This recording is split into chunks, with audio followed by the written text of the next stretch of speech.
मिरज तालुक्यातील कर्नाटक महाराष्ट्राच्या सीमेवर अनेक रूढी परंपरा जपत असलेलं खटाव हे गाव.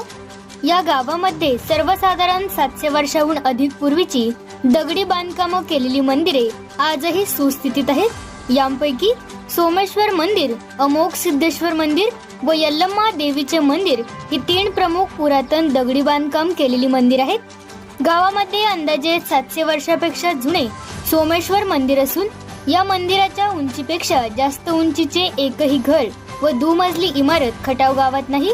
हे या गावचे प्रमुख वैशिष्ट्य आहे. खटाव तालुका मिरज येथील सोमेश्वर मंदिर हे कर्नाटक व महाराष्ट्र सीमेवर एक मोठं मंदिर, सीमेवर असलेलं मंदिर आहे. ह्या मंदिराला दरवर्षी लाखो भाविक भेट देत असतात आणि हे निसर्गरम्य असं ठिकाण आहे.